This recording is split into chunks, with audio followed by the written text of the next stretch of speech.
పరిశుద్ధ మాటల్లో నుంచి గలతీయులకు రాసిన పత్రిక 5వ అధ్యాయము 22వ వచనం చదువుకుందాం. గలతీయులకు రాసిన పత్రిక 5వ అధ్యాయము 22వ వచనం. అయితే ఆత్మఫలం ఏమనగా ప్రేమ, సంతోషము, సమాధానము, దీర్ఘశాంతము, దయాళుత్వము, మంచితనము, విశ్వాసము, సాత్వికము, ఆశా నిగ్రహము. దేవుడి యొక్క లేఖన భాగాన్ని దీవించి ఆశీర్వదించును గాక. ఆమేన్, ఆమేన్, ఆమేన్. మర్యాదగా పరిశుద్ధంగా మీరు జరిగించేందుకు మీకు స్తుతిస్తున్నాం. కొంతమంది ఇల్లు కట్టుకున్నప్పుడు సంఘాలకు మీరు కృప దయచేసినందుకు మేము స్తుతిస్తున్నాం తండ్రి.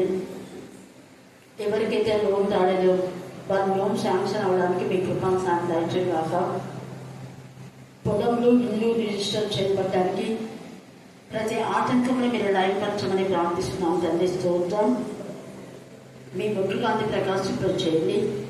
సంతోషమ్మకు నా తండ్రి ఆమె భర్తకు మీరు ఇచ్చిన స్వస్థను బట్టి మేము స్తుతిస్తున్నాం. ఎల్లప్పుడూ నిన్ను హత్తుకొని ఆనుకుని జీవించడానికి మీ కృపను సాయం దయచేయండి. భయంకరమైన చేతుబడి మాంత్రిక శుద్ధ శక్తులతో ఉన్నటువంటి నా ప్రభ ఏ సంవత్సరం మీరు కనికరించి స్వస్థపరిచి ఆవిడ చక్కగా పని చేసుకుంటున్నాడని విని మీకు వందనాలు స్తోత్రం చెల్లిస్తున్నాం. దేవా, మరణపు అంచులో ఉన్న అనేక మంది బిడ్డలు మీరు సజీవంగా సాక్షులుగా మా ముందే నిలబెట్టినందుకు మేము స్తుతిస్తున్నాం. మేరీని కూడా మీరు ఆశ్రయించి మీ ఆత్మతో శక్తితో నింపి మీకు సాక్షిగా సాధనంగా మీరు వాడుకోమని ప్రార్థిస్తున్నాం తండ్రి. స్తోత్రం. ఆత్మీయంగా ఇక్కడ ఎదిగిన ప్రతి బిడ్డ అనేక ప్రాంతాలలో వాడబడి అనేక ఆత్మలు మీ సన్నిధి నడిపిస్తున్న విధానం బట్టి మీకు ఎంత స్తుతించాం కూడా తక్కువే. చిన్న బిడ్డలు చెప్పిన లేఖన భాగాన్ని బట్టి మేము స్తుతిస్తున్నాం.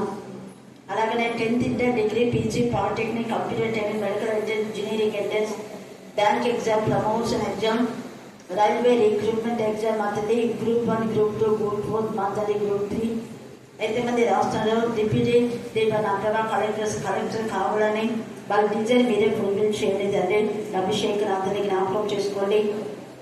అలాగే నా తండ్రి సహోదర అనిల్ దేవ నా ప్రభా పూర్ణ ఆరోగ్యం, పూర్ణ బలం, పూర్ణ శక్తి వారి కుటుంబంలో నెమ్మది కలుగజేయమని ప్రార్థిస్తున్నాం. ప్రతి ప్రార్థన విన్నపం మీ కరుణా పీఠంలో ఎత్తిపడుతున్నాం. అరుణాక, డాక్టర్ సుజాత మీ జ్ఞానాత్మతో నింపి ప్రతి అక్కడ ఔషధం ఎత్తించండి. వారి యొక్క హాస్పిటల్ స్టాఫ్ అందరినీ కూడా మీరు దీవించమని ప్రార్థిస్తున్నాం. దేవ మీకే స్తోత్రం, మీకే స్తోత్రం, మీకే స్తోత్రం, మీకే స్తోత్రం, మీకే స్తోత్రం. వాక్యంలో పండును చూస్తే కమలా పండును పండు అంటాం. దాన్ని ఒలిచిన తర్వాత తొనలు ఉంటాయి కదా, ఈ తొనలు తీసుకుని అంటారా కమల పండు తీసుకుని అంటారా కదా? కమల పండు తీసుకొని అంటారు. అవి 2 అయినా 3 అయినా 4 అయినా వాటిని కట్ చేసినప్పుడు కమల పండు తీసుకో అంటాం, అంతేగాని తొనలు తీసుకొని చెప్పాము. సో ఆ యొక్క 9 కలిసి ఒకే పండులో ఎలాగా నిగూఢమై ఉన్నావో పరిశుద్ధ ఆత్మ దేవుని యొక్క ఆత్మ మనలోకి వచ్చినప్పుడు ఈ 9 ఆత్మ ఫలాలు 100% ఉంటాయి. ఆత్మ ఫలములలోని ఈ యొక్క భాగం, అందుకే ఆత్మ ఫలమేమనగా అన్నాడు కానీ ఆత్మ ఫలాలు ఏమనగా అన్నాడా లేదు. మన వాక్యం చదివేటప్పుడు ప్రతి అక్షరం, ప్రతి పదాన్ని, ప్రతి వచనాన్ని చాలా ఇదిగా క్షుణ్ణంగా అర్థంతో గ్రహించి చదవాలి. అలా గ్రహింపు ఎప్పుడైతే లేదో మన జీవితంలో ఆశీర్వాదాలు ఉండవు. 100 సార్లు చదివినా, 100 సార్లు వాక్యం విన్నా, 100 సార్లు వాక్యం చెప్పినా చాలా మందికి బ్లెస్సింగ్స్ ఎందుకు లేవు అంటే గ్రహణ శక్తి లేదు కాబట్టి. మన అపోస్తుల కార్యం 8వ అధ్యాయంలో కందాకే కింద రాణి ఆమె కింద ఉన్నటువంటి కోశాలి కాదనమాట. ఆయన ఎన్నిసార్లు చదివాడో తెలీదు, కానీ వెంటనే 8వ అధ్యాయంలో ఫిలిప్పు ఆత్మ ద్వారా కొనుక్కోబడతాడు. ర్యాకెట్ కంటే కూడా ఎంత వేగంగా ఆత్మ ద్వారా కొనుక్కోబడినప్పుడు చాలా వేగంగా వెళ్ళిపోతాడు. అలా రథం అంటే చాలా వేగంగా వెళ్తుంటది. అంత వేగంగా వెళ్లే రథాన్ని ఆయన కలుసుకోమని పరిశుద్ధ ఆత్మదేవుడు చెప్తే మనమైతే వెంటనే సాకులు చెప్తాం. దేవా ఎట్లా కలుసుకోవాలి, దేవా ఆ రథం ఎక్కడా, నేనెక్కడా, మనం ఇంతే. నువ్వు లోకం నుంచి నువ్వు బాగైనావు అంటే యేసయ్య 38 సంవత్సరాలుగా కొన్న వ్యక్తిని నువ్వు స్వస్థత పొందుతావు, లేచి నీ పలకెత్తుకొని నువ్వు నడువు అంటే ప్రభా 38 సంవత్సరాలు ఎట్లేసి అన్నాడా? అన్నాడు. చెప్పండి, ఇక్కడ ఉన్న ప్రతి ఒక్కరు అన్నారు.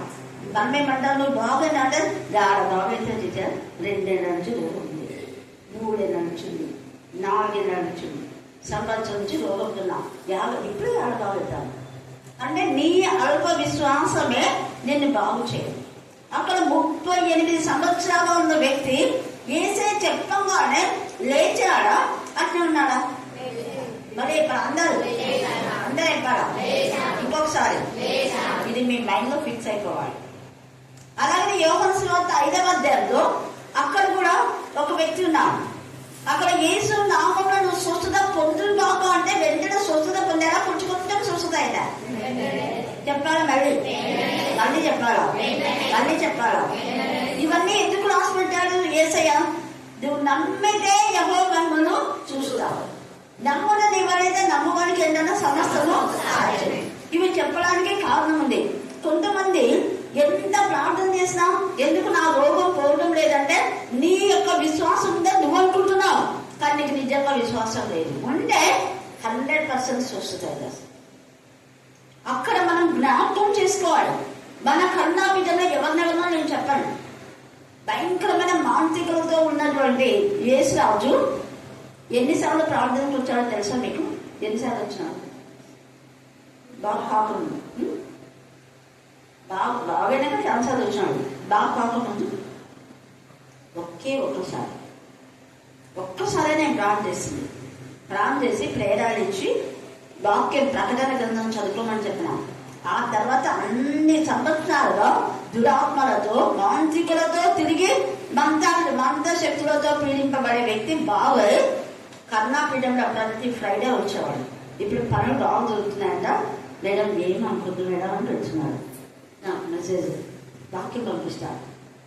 అక్కడ పోలుగాడు అందరు చెప్పేస్తాడు. వాళ్ళ పాస్టర్ కూడా మంచి రాజుగారు మన మోజస్ అంటారు వాళ్ళ కొడుకే. ఇవన్నీ ఏంటంటే ఆత్మ యొక్క శక్తి మనలో ఉంటే, ఆత్మ ఫలము అనేది మనలో ఉంటే స్వస్థత 100% జరుగుతుంది. ఏంటి ఇంతగా చెప్పింది టీచర్? ఇదంతా ఆత్మ ఫలాలు చదివించని మీరు అనుకోవచ్చు. ఫస్ట్ ఏముంది? ప్రేమ అంటే ఏమని చెప్పినా కరెక్ట్. ఎందుకు డౌట్ ఎందుకు? మీరు సగం పెట్టి సగం పెట్టి మీ దగ్గర మేడతా నేను మేడతా చెప్పాలా? ఉంటే చెప్పమన్నాను కరెక్టే చెప్పాలా? సగం వద్దు, సగం ఉంటే సగం బ్లెస్సింగ్స్ ఇంకా మిగతా కోసుకుంటాడు. చెప్పండి ఏది ప్రేమ అంటే? అది గొర్రెలను కాయని గొర్రెలను ప్రేమాలి. అది మెయిన్ నిర్వచనం. యేసయ్య మనకు చెప్పిన నిర్వచనం. ఇంకా ప్రేమ అంటే ఏంటి? ఇది ఒకటి. ఇంకోటి ప్రేమ అంటే ఇద్దరుగా ప్రేమించారు. ఇవన్నీ మనకి ఎప్పుడు వచ్చేది ఇదే, ఇద్దరుగా ప్రేమించడం. ఇంకా ప్రేమ అంటే వాక్యమే కదా. దేవుడు ఏమైనాడు? ఎందుకు అదంతా మనుషులలో ఇది వచ్చేసింది ఏంటి? ప్రేమ అంటే ప్రేమ ఉంది. అదేనా ఇదే ప్రేమ అంటే వాక్యం అనే జ్ఞానం లేదు మనం. ప్రేమ అంటే దేవుడు ప్రేమ ఉన్నాడు. ఆత్మ జలముల పైన అల్లాడుచున్నది. మరి దేవుడు ప్రేమ ఉన్న ఈ దేవుణ్ణి మనం ఎంత మటుకు చదువుతున్నాం, ఎంత వింటున్నాం, ఎంత ధ్యానిస్తున్నాం, ఎంత ఆసక్తి ఉంది మన వాక్యం పైన ఎంత ఆసక్తి ఉంటే అంత ఆసక్తితో దేవుడు కూడా మనలో నుంచి మనం దీవిస్తాడు. సేమ్ సీక్రెట్ ఇది. నువ్వు ఆశీర్వదించబడాలి అంటే, నువ్వు దేవుని చేత ప్రేమించబడాలన్నా, ఇతరులు నిన్ను ప్రేమించాలన్నా, అంటే బిగినింగ్ ఫస్ట్ నువ్వు దేవుని ప్రేమతో నింపబడాలి. దీంట్లో 3 ఒకే విధానం ఉంటాయి. ఏమంటే ప్రేమ, సంతోషం, సమాధానం. చెప్పండి ఏంటి? తర్వాత 1 కొరింథీ 11లో ఏమన్నాయి? విశ్వాసము, నిరీక్షణ, ప్రేమ. ఈ 3 శ్రేష్టమైనది అన్నాడు. అంటే ఆత్మ ఫలములు, ఈ యొక్క ఆత్మ ఫలములోని ఈ భాగము 3 శ్రేష్టమైన. మళ్ళా వీటిలో పిలిచి పిండి పిప్పి చేస్తే మళ్ళీ తేల్చేదేదంట ప్రేమ. ప్రేమ ప్రేమ ప్రేమ అన్నాడు. ప్రేమ అంటే వాక్యమే. ఇది ఎప్పుడు మైండ్లో పెట్టుకోండి. నువ్వు ఎంత వాక్యం చదువుతావో, ఎంత వాక్యం వింటావో, ఎంత వాక్యం ధ్యానిస్తావో, ఎంత మందికి వాక్యం చెప్తావో, అవన్నిటికంటే ముఖ్యంగా వాక్యమును గ్రహించి అర్థం చేసుకుని ఆ ప్రకారం నడిచి మన వాక్యం ప్రకటించినాం, వాక్యం విన్నాం, వాక్యం చదివినాం, గ్రహింపు అనేది ఉంది కాబట్టి వెంటనే నీకు మెరకులు జరుగుతాయి. ఆలస్యం లేకుండా. అక్కడ రక్షణ ఎంతో విలువైంది. కోట్లకు అధికారైనటువంటి ఆ యొక్క కందాకే కింద ఉన్నటువంటి కోశాధికారి వెంటనే రక్షణ వచ్చేసింది. కారణం ఏంటి? వెంటనే రక్షణ వచ్చింది. కారణం ఏంటి? ఇంత చెప్పినా నేను అతను రక్షణ రావడానికి కారణం ఏంటి? గ్రహించినాడు వాక్యం. అంతవరకు గ్రహింపుడు ఎప్పుడు ఉన్నాడు? దేవుని ప్రేమను అర్థం చేసుకున్నాడు, దేవుని ప్రేమించినాడు. దేవుని ప్రేమను అర్థం చేసుకునే వాళ్ళు దేవుని ప్రేమిస్తారు. ఒక మనిషిని అర్థం చేసుకునే వాళ్ళను ఆ మనిషిని ప్రేమిస్తాడు. ప్రేమించిన వ్యక్తి ఆ మనిషిలో ఉన్న దుష్ట గుణాలను ఖచ్చితంగా గర్దిస్తాడు. రెండవదంగా తన పక్కనున్న వ్యక్తిని ప్రేమించినాడు కాబట్టి వెంటనే గద్దింపు అనేది వస్తుంది. ప్రేమ గద్దింపు. గద్దింపు ఎవరైతే లేదో వాడు నిన్ను నాశనం చేసేవాడు. వెంటనే గుర్తుపెట్టుకోండి. అందుకని అంటాడు కదా, పగవాడు లెక్కలేని ఏమి చేశాడంట. ఇలా బట్టి చెప్పండి, ఇలా బట్టిగా మీకు ముద్దులు పెట్టేటోళ్ళు కాదు, చీరలు ఇచ్చేటోళ్ళు, అన్నం పెట్టేటోళ్ళు. మా అమ్మ ప్రేమ ఉంటే అది అన్నమాట. అన్నలకు ప్రేమ అంటే అవి పెడతాడు, ఇవి పెడతాడు, అవి పెట్టే వాళ్ళు కాదు. మన తప్పులు సరిదిద్దే వాళ్ళే నిజమైన ప్రేమ. దేవుని ప్రేమ, మనుషుల ప్రేమ కాదని, అది లోకానుసారమైన ప్రేమ. ఇస్కరియోతుగా ముద్దు పెట్టి యేసుని ఏం చేశాడు? అంతే మనల్ని కూడా. నీ పక్కన ఉన్నోళ్ళు నేను సపోర్ట్ చేస్తున్నారు, నువ్వు సపోర్ట్ చేస్తున్నా, నేను సపోర్ట్ చేస్తున్నా అంటే వాళ్ళు దేవుని ప్రేమ లేదు. ప్రేమ గురించి చాలా ఉంది మనం నేర్చుకోవాలంటే. ఇది ప్రేమ. ప్రేమ దీర్ఘకాలం సహిస్తుందంట కదా. కొరింథీ 13 అంతా ఉంది ప్రేమ గురించి. ప్రేమ అంటే వాక్యం ఎవరిలో ఉంటుందో వాళ్ళు సహిస్తారు. ఈ దేవుని ప్రేమ కలిగినటువంటి యోసేపు వాళ్ళ అన్నను హాని చేసినా అతను ఏం చేశాడు? సహించాడు. సహించి దేవునిలో ఇక్కడ సంతోషం, ప్రేమ సంతోషం అన్నాడు. సంతోషము లోక సంతోషము కోరుకోలేదు. లోకంలో ఎంజాయ్మెంట్ గురించి అతను ఆలోచించాడు. దేవునిలో ఆనందించాడు. దేవుని పట్ల ప్రేమ ఉంది. తన అన్న తనకు హాని చేసినా అన్నను ప్రేమిస్తున్నాడు, ద్వేషించలేదు. ఇన్ ద సేమ్ వే దేవుని వాక్యం అనే ఆ ప్రేమ, దేవుని వాక్యం అతను వెంటాడుతుంది కాబట్టి దేవునిలో ఆనందిస్తున్నాడే కానీ తన అన్నని ఇంత చేశాడని బాధపడలేదు. కొద్దిపడి భార్య జైల్లో వేసిందని బాధపడి ఏడ్చి గీపెట్టి గగ్గోలు పెట్టి ఇంకా నా బతికెందుకులో ఇంత నీచమైన అవమానమైన ఇంత నింద వేసినాడు, నేను చచ్చిపోతే బాగుంటుందని ఫ్యాన్ వేసుకొని చచ్చిపోయినాడే. లేదు, మన చిన్న దానికి నేను చస్తే బాగుంటుంది, అది ఇది అంటుంటారు. చిన్న వాడిగా పెద్ద ఉండేవాడు. ఎందుకంటే రీసెంట్ గా మన వాళ్ళే ఈ పని చేస్తున్నారు. కాకపోతే దేవుడు క్షేమంగా కాపాడినాడు. అంటే వాళ్ళ ఇంట్లో ఒక చనిపోవలసిందే, దేవుడు కాపాడినాడు. దేవుని సృజించారు, కొంచెం కొంచెం సృజిస్తున్నారు. మళ్ళీ ఇంకొక సిచ్యువేషన్ వచ్చింది. నేను చెప్పేది అదే, దేవుడు చేసిన పేడని ఎప్పుడు మరుగుంటుంది. కృతజ్ఞత ఉండాలి. సాక్ష్యం ఎప్పుడు ఎన్నిసార్లు అంటే అన్నిసార్లు.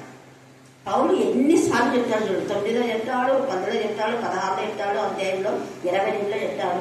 అన్ని సాక్ష్యాలు ఎన్నిసార్లు అంటే అన్నిసార్లు చెప్తాడు. దేవుని మర్చిపోవడం, అనన్యాన్ని మర్చిపోవడం. ప్రేమ, దేవుని యొక్క ప్రేమ, సంతోషం, తర్వాత సమాధానం. యోసేపుకు దేవునితో సమాధానం ఉంది కాబట్టి వాళ్ళ అన్నలతో తప్పు తెలుసుకొని వాళ్ళు యోసేపుతో సమాధానం పడ్డారు. యోసేపు క్షమాపణ కోరున్నారా? అన్నలు క్షమాపణ కోరుకున్నారా? అంటే దేవుడు ఆ సిచ్యువేషన్ తీసుకొస్తాడు. బికాస్ ఇక్కడ వాళ్ళ యొక్క వాళ్ళు చేసిన హానిని మనసులో పెట్టుకోకుండా వాళ్ళు బ్లెస్సెడ్ కావాలని, వాళ్ళు ఆశీర్వదించబడాలని మంచి ఆలోచన యోసేపుకు ఉంది కాబట్టి తప్పు చేసిన వ్యక్తులు యోసేపు దగ్గరికి వచ్చి క్షమాపణ కోరి వాళ్ళు నిజమైన ప్రేమను పొందుకున్నారు. అది క్షమాపణలోనే నిజమైన ప్రేమ. యోసేపు కూడా క్షమించాడా? లేదు అని అన్నాడు. అది నిజం. అందుకే తిరిగి మనం చాలా మంది క్షమాపణ అస్సలు కోరు. మళ్ళీ పైగా నేనేం చేసినా, నేనేం తప్పు చేసినా, చేసేది తప్పుని కప్పి పెట్టుకొని మళ్ళీ ఇంకొక అబద్ధం చేయలేనే కదా, ఇంకో తప్పు, మళ్ళీ నేనేం చేసినా అంటే ఇంకో తప్పు, క్షమాపణ కోరుకోవడం. ఇలా తప్పుల తడకల్లో ఉంటే బ్లెస్సింగ్స్ రావు. దేవుని ప్రేమ ఉండేవాళ్ళు వెంటనే క్షమాపణ చెప్పుకుంటారు. దేవుని ప్రేమతో నింపబడినాడు. రెండవదంగా అందుకే అన్నాడు, ఇది మనకు తగిందిరా, ఒప్పేసుకున్నాడు. దేవుని ప్రేమ రక్షణ తత్వం తీసుకొస్తాడు. మనం చేసిన తప్పులకు మనం శిక్ష అనుభవిస్తున్నాం. కానీ ఇతను నిర్దోషి. నిర్దోషిని మనం దోషి అనకూడదు. ఆయన నీతిమంతుడు. గ్రహించినాం దేవుని ప్రేమ ఆయనలోకి ప్రవేశించింది కాబట్టి సంతోషంతో యేసయ్య నీ రాజ్యంలో నన్ను జ్ఞాపకం చేసుకోవా అన్నాడు. రెండవ దొంగ గురించి రోజు ధ్యానిస్తే ఎన్ని మెసేజ్ వస్తాయి కదా. అక్కడ నమ్మకం ఉంది, విశ్వాసం ఉంది, సమాధానం వచ్చింది. యేసయ్య తండ్రి మీరు ఏం చేస్తున్నా మీరే కనుక మీరు క్షమించమనేసరికి ఆ పీస్ ఆఫ్ మైండ్ వచ్చింది రెండవ దొంగకు. ఈయన క్షమించేవాడు. వెంటనే యేసయ్య నేను నువ్వు నీ రాజ్యంలో నా రాజ్యంలో నువ్వు ఉంటావంటే ఎంత పీస్ వచ్చిందో దొంగ.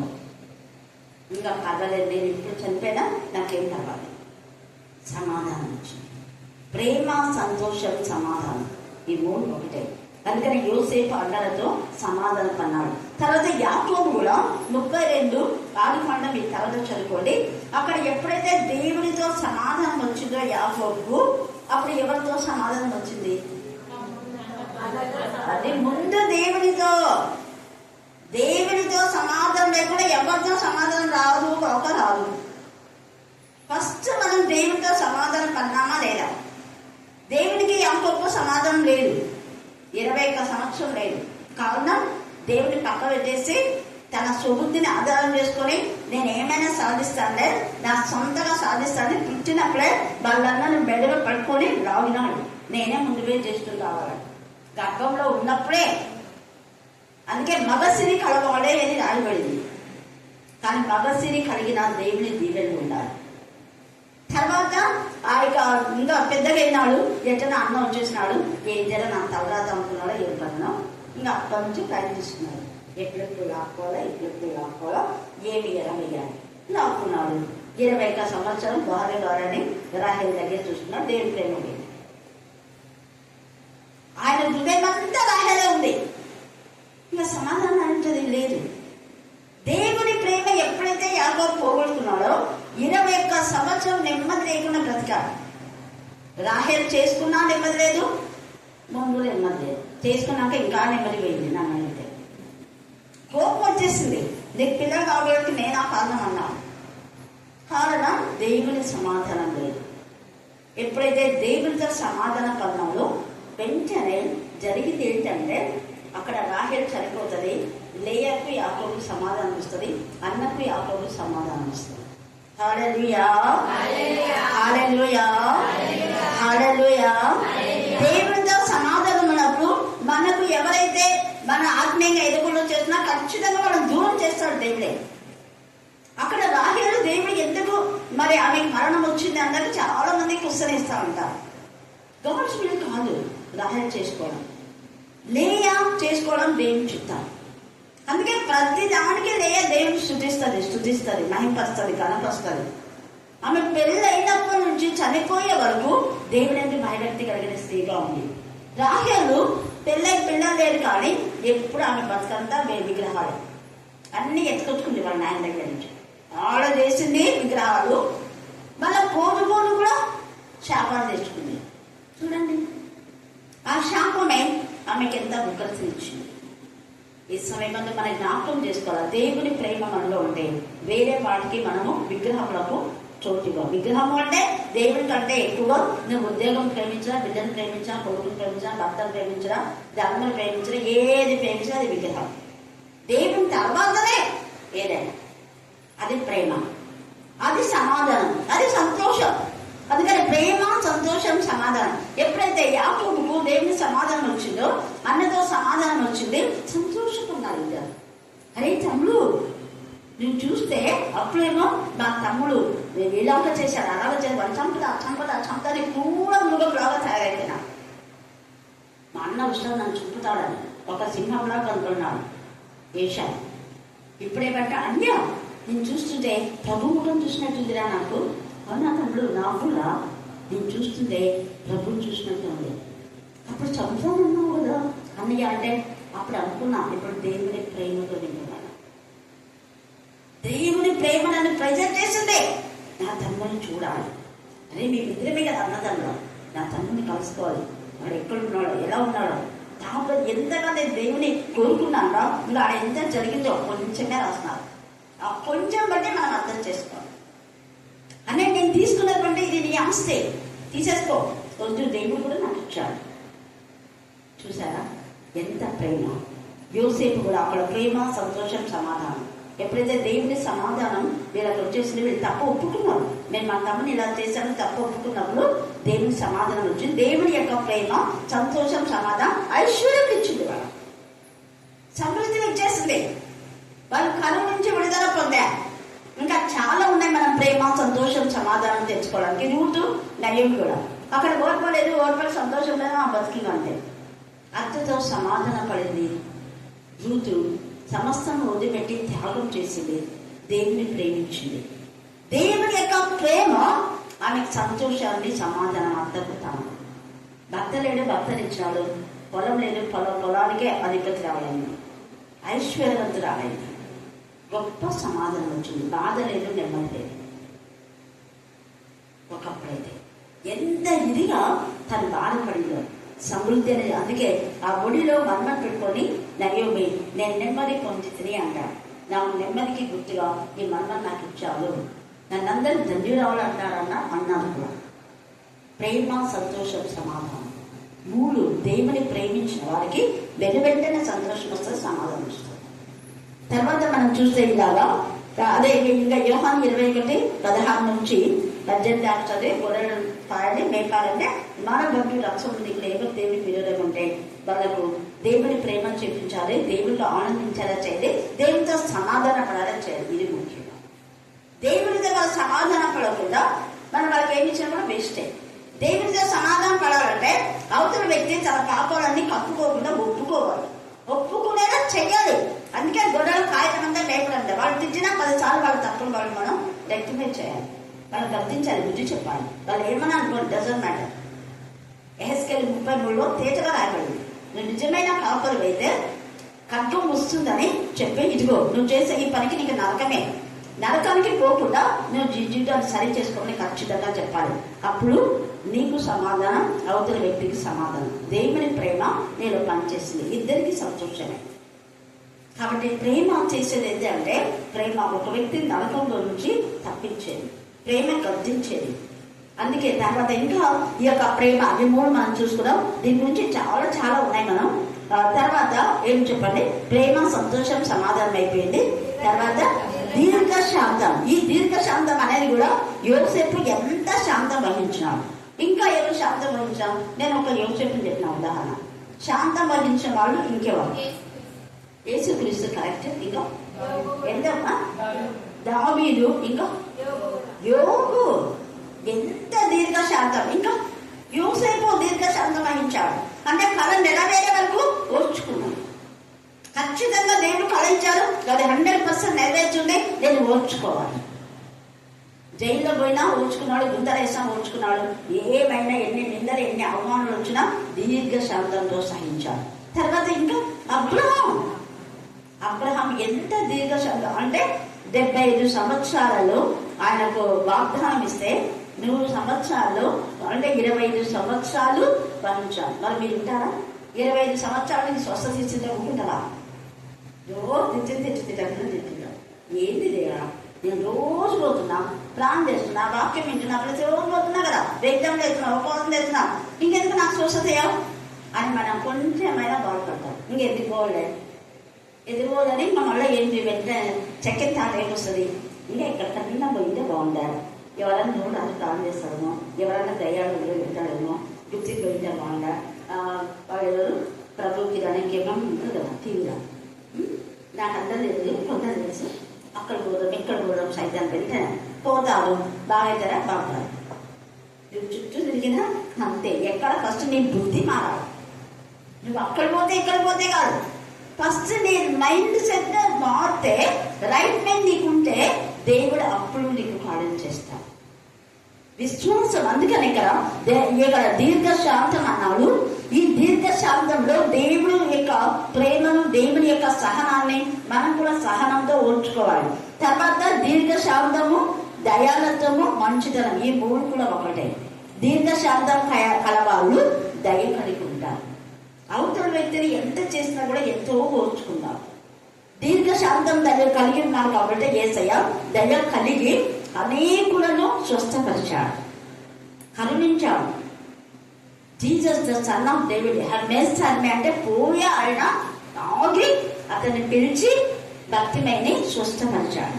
ఇంకా ఎంతమందినో దయాలుత్వం కలిగి సమరయ స్త్రీ, వాడు అసలు అందరాని వాడు దయ కలిగి ఉన్నాడు కాబట్టి సమరయ స్త్రీని ప్రభు బిడ్డగా మార్చాడు. తర్వాత ఆమె మంచి ఉపదేశం చేసే స్త్రీగా, ఒక బోధకురాలుగా యేసయ్య ఆమెను పెంచే ఆ పరిశుద్ధ ఆత్మ ఆమెలోకి ప్రవేశించి కాబట్టి, క్రీస్తు ప్రేమ ఆమెను ప్రేరేపణ చేసింది కాబట్టి సంతోషంతో దేవుని సమాధానం పొందుకొని యేసయ్య గురించి ప్రకటించిందాను. ఎవరైనా రండి నేను చేసినవన్నీ చెప్పిన వారిని అంటే కావాలి దాచుకుంటారు కానీ ఎవరైనా చెప్తారా? ఇవన్నీ చెప్పేసింది. నేను అట్టదాన్ని ఇట్టదాన్ని నీకు తెలియదు కానీ యేసయ్య చెప్పింది. అందరు షాక్ అయిపోతున్నాం. పాపాలు అందరు దాచుకుంటారు, ఈమె ఓపెన్ చేస్తా ఉంది. ఇప్పుడు నేను అన్ని ఇచ్చిపెట్టాను, నాకుండా అక్కడ ఇచ్చిపెట్టే చూస్తున్నాను. ఆయన ప్రేమ, ఆయన వాక్యం, ఆయనతో సమాధానం ఇచ్చింది, నిజమైన సమాధానం. 5 మంది భర్తల్లో నాకు సమాధానం లేదు. 100 మందిలో పాపం చేసినా నీకు సమాధానం రాదు. 100 మంది దోచుకున్నా సమాధానం రాదు. నిజంగా యథార్థంగా ఉంటే నిజమైన సమాధానం. అందుకనే ఇక్కడ ఎంత చక్కగా మనం అబ్రహామును ఈ విషయంలో తీసుకోవచ్చు, దీర్ఘశాంతం యోగును తీసుకోవచ్చు, యోసేపును తీసుకోవచ్చు, దానియేలును తీసుకోవచ్చు, దావీదును తీసుకోవచ్చు. తర్వాత మొర్దెకై ఎంత శాంతంతో పఠించాం. యూదులు రాజులు కానీ గేట్ కీపర్గా ఉన్నాడు. ఇదేంటి నాకింత అవస్థ అనుకోలేదు. మేము రాజుగా ఉండేవాళ్ళం. ఎందుకు మీరు మమ్మల్ని దాసులు అంటున్నారు, నపుంసకులు అంటున్నారు అని శద్రక్ మెషక్ అబద్ధాలు కూడా అనలేదు. నేను యూదా యువకులం అంటే ఏది పెట్టా తింటామన్నారు, దాసులాగానే ఉన్నారు. అందుకని ఇక్కడ చూడండి, దయాలతో మంచి ధనంతో మాట్లాడినాడు దానియేలు.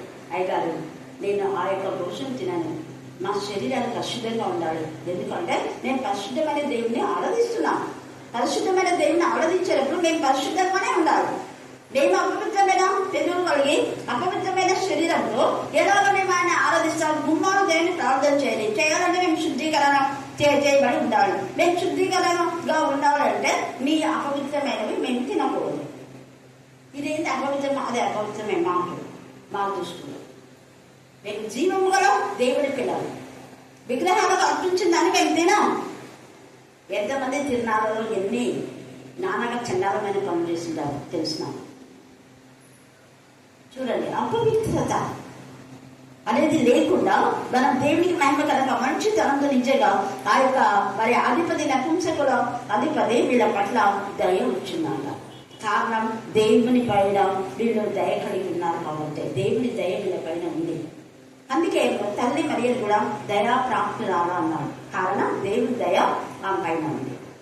ఆయన దక్షిణ హస్తం, ఆయన పరిశుద్ధ బాహువు మనకు తోడుగా ఉంటుంది. ఎజ్రా నెహమ్యాకు దేవుడి యొక్క దయాలుత్వం, దేవుడి దయ తోడుగా ఉంది. కారణం వీళ్ళు దయ కలిగి పాడైపోయిన యెరూషలేమును కట్టాలనుకున్నారు.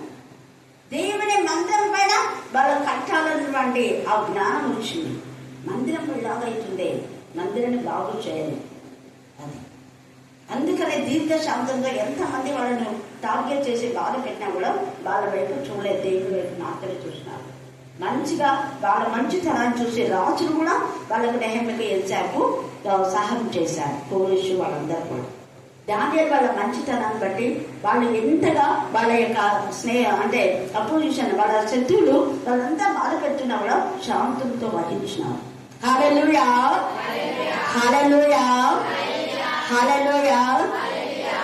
అలాగే అన్న కూడా తన యొక్క వైరి అయిన పెన్నిన్నా రాయబడింది. ఆ పదాన్ని అండర్లైన్ చేసుకోండి.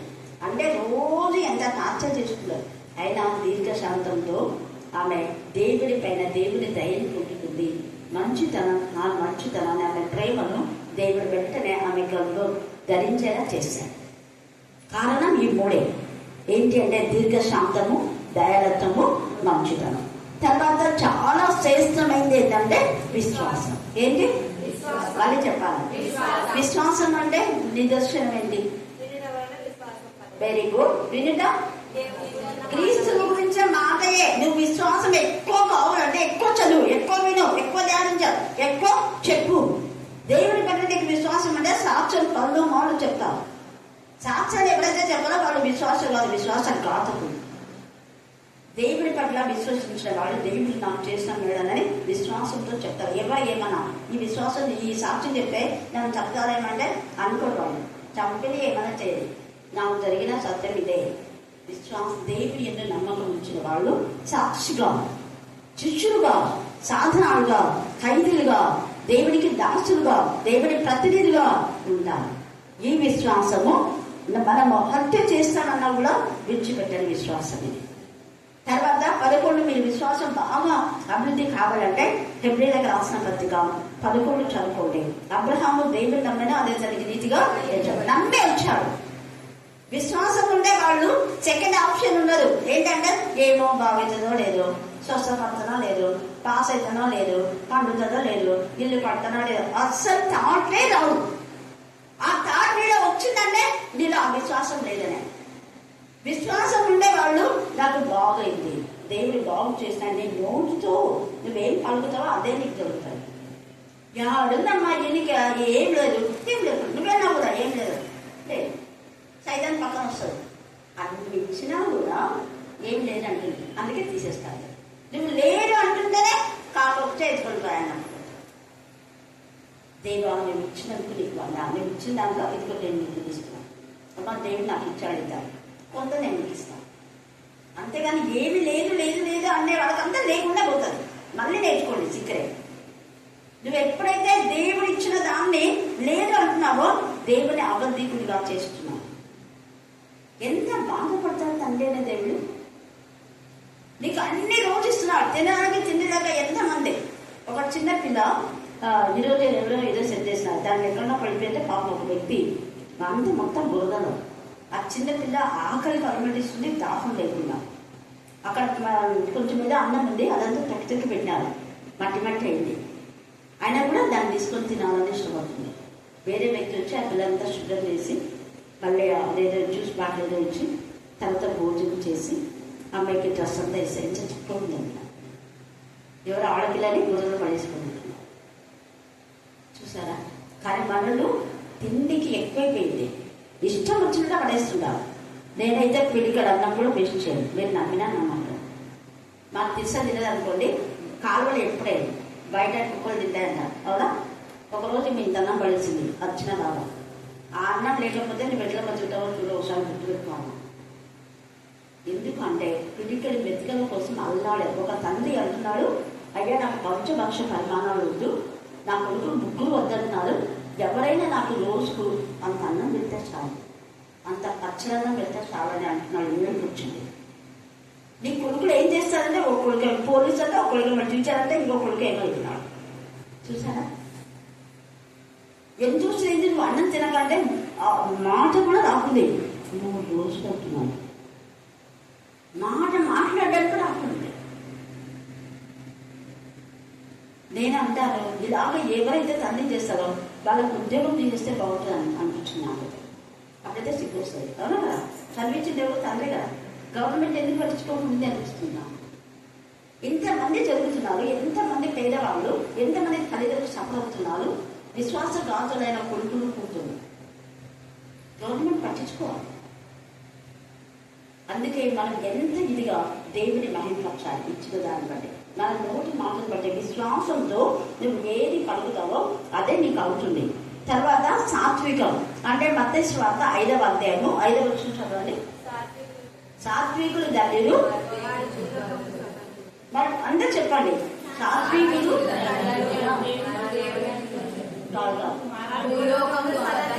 అందుకే దేవుని చూసేదో ఉద్దేశుద్ధి కలవాలి. భూలోకంలో స్వతంత్రించుకుంటానంటే నీకు సాత్వికం అంటే నీకు సమృద్ధి ఇస్తాడు దేవుడు, ఏది చెప్పగలరు. ఈ సాత్వికం కోసం ప్రాణం చేయడు దేవుడు. నాకు సాత్వికం వల్ల జీవితం దయచేస్తావా, ఆత్మ ఫలం నీలో ఉంటే, సాత్వికం నీలో ఉంటే దేనికి తప్పగలరు. తిండికి కానీ, వస్త్రాలు కానీ, నివాసానికి కానీ ఏది తప్పగా సమృద్ధి అనేది చూపిస్తాను. నాకు ఒకప్పుడు దేవుడు నాతో మాట్లాడినా, దేవా సాత్వికమైన చూడదు, సాత్వికం గురించి నాకు అర్థం కావాలి, ఇవన్నీ అర్థమైతేనే తర్వాత సాత్వికులు భూలోకం స్వతంత్రించుకోవాలి. ఏం చేయాలి నేను సాత్వికం అంటే అని అనుకున్నాను. కొందరి గురించి దేవుడు తెలియజేసిన, వెంటనే దేవుడు శుద్ధించిన, ముఖ్యంగా మదర్ తెరీసా గురించి. అప్పుడు డిసైడ్ చేసుకునేది విషయాలు. దేవా నాకు ఈ సాత్వికం కావాలి, నీ సేవ చేయాలి, అనేక ఆత్మని నీ సన్నిధి నడిపించాలి. భూలోకంలో స్వతంత్రించుకుంది, భూలోకాన్ని స్వతంత్రించుకోవడానికి నాకు కొన్ని ఆత్మలు ఇదండి చాలా.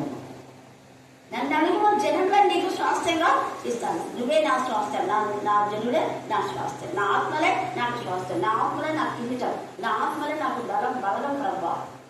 నువ్వు నేను నీ రాజ్యంలో చూస్తే నువ్వు ఏం చేస్తావని అడగ ఎన్ని ఆత్మలు తెచ్చా ఉంటావు. అందుకని నాకు కొన్ని ఆత్మలు ఇవ్వను. దేవుని అడిగింది కొన్నే, కానీ దేవుని వేరే ఆత్మలు ఇచ్చాడు. హల్లెలూయా హల్లెలూయా. ఆశా నిగ్రహం అంటే ఇక్కడ ఈ ఆశా నిగ్రహం అనేది నేను అడిగినాను ఇక్కడికి వచ్చినాక. ఇంతవరకే నేను దేవుడు ఎదుగుతున్నా సాత్వికం గురించి. ఆశా నిగ్రహం అనేది నిజంగా గురువుకి వచ్చింది, అది నేర్చుకున్నాను. ఎట్లా పడుతుంది ఆశా నిగ్రహం మీద? ఆశా నిగ్రహము నాలో పులుపులైంది, మీలో పులుపులైందో లేదా అంటే తెలియదు, నాలో పులుపులైంది. అందుకు మీరే సాక్షులు. ఎలా ఇంత సింపుల్ క్వశ్చన్ చెప్తున్నా. ఇంకా ఆశ అంటే నేను ఇప్పుడు చెప్పినా కదా, నాకేం ఆశ ఉంది? ఆత్మల ద్వారా, ఆత్మలు కూడా అర్థం చెప్పాలి. ఆశ 35 ఏళ్ళకి ఇక్కడ నెరవేర్చిందా లేదా? వాళ్ళు ఇట్లా అన్నారు, వీళ్ళు కాదుపోయినా నేను. నీకు కూడా ఆశ నిగ్రహం ఉంటే ఏ విధానంలో అయినా నీ ఆశను దేవుడు పూర్తిచేస్తాను. దేనిపైన ఆశ అవుతుంది, దురాశ కాదు, దురాశ దుఃఖాన్ని చేస్తాడు. నీకున్న ఆశ దేవుని చిత్తానుసారమైన ఆశ అయితే అది ఎన్ని ఆటంకములు వచ్చినా కూడా 100% దేవుడు ఆశా నిగ్రహాన్ని బట్టి నెరవేరుస్తాడు. సోమవారం ఇక్కడ బాగా వస్తున్నారని, సోమవారం జరుగుతుందని చెప్పాను కదా మననే. సోమవారం చర్చలో పెట్టినారు, అది నేను కూడా చెప్పాను. జరగకుండా పెట్టిన వాళ్ళు కూడా ఇక్కడ నుంచి పంపించారు, దూరంగా కొడుతూ ఎగిరిపోయినా. గురువారం బైబిల్ స్టడీ చెప్పకుండా సైతాన్ కొన్ని ఆటంకాలు చేసింది. కానీ ఒక్క వారం ఆగిందా? ఒక్క వారం. నెక్స్ట్ మంగళవారము ఏదో అన్నారు, ఆదివారం ఏదన్నా, వెంటనే గురువారమే బైబిల్ స్టడీ కంటిన్యూ. ఎక్కడ ఆగదు. అది ఆశ నిగ్రహం. దేవుని పైన ఆశ, మనుషుల పైన కాదు. ఎవరిపైన ఆశ ఉండాలి మనకు? ఆశ నిగ్రహం ఉంటే దేన్నైనా మనం సాధించగలం. ఓపికతో సహనంతో ఉండాలి, కానీ దోషంతో ఇంకెందుకు ఇక్కడ కానీ అక్కడ కూడా ఇక్కడ కూడా చేయదు. దేవుని యొక్క పిలుపు ఒక చోట ఉన్నప్పుడు అక్కడే ఉన్నాం. అందుకనే ఎలీషా కూడా ఎంత ఇదిగా ఓర్చుకున్నాం. ఎన్ని మరి వేదనలు, బాధలు, రోదలు వచ్చి అన్నిటికోవచ్చు, ఎంతమంది అవమానపరిచిన. ఇర్మియా ఆశ నిగ్రహం, యెహెజ్కేలు ఆశ నిగ్రహం కలిగినాడు, దానియేలు ఆశ నిగ్రహం కలిగినాడు, అబ్రహాము ఆశ నిగ్రహం. ఎంత చక్కగా వీళ్ళందరూ ఆశ నిగ్రహం ద్వారా దేవుని మహిమపరిచినారు. దేవుడు ఈ వాక్యమును దీవించి ఆశీర్వదించుగాక. ఆమేన్ ఆమేన్ ఆమేన్. చివరి ప్రార్థన సౌదరిని మన భవిష్యత్ కాలంలో సర్వాధికారి మా దగ్గర రక్షకుడు నీ పాదములకు వెళ్ళే వదనంలో స్తుతులు స్తోత్రములు చెల్లించుకుంటున్నాం మెస్సియా. ఇంతవరకు ప్రభా మమ్మల్ని సజీవ సంఖ్యలో ఉంచిన విధానం బట్టి కూడా మీకే స్తోత్రములు చెల్లించుకుంటున్నాం మెస్సియా. ఎక్కడైతే నా నమ్మకం బట్టి 2-3 కూడి ప్రార్థిస్తుంటున్నారో అక్కడ నేను ఉంటాను సెలవుస్ మెస్సియా. మరి మీరు కూడా మా మధ్యలో ఉండి మా మరణం ఆలకించే దేవుడమైనందుకు మీకే స్తోత్రములు చెల్లించుకుంటున్నాం మెస్సియా. మేము ఇంకా నేను బ్రతుకున్నామంటే కేవలం మీ యొక్క కృప ద్వారానే మెస్సియా.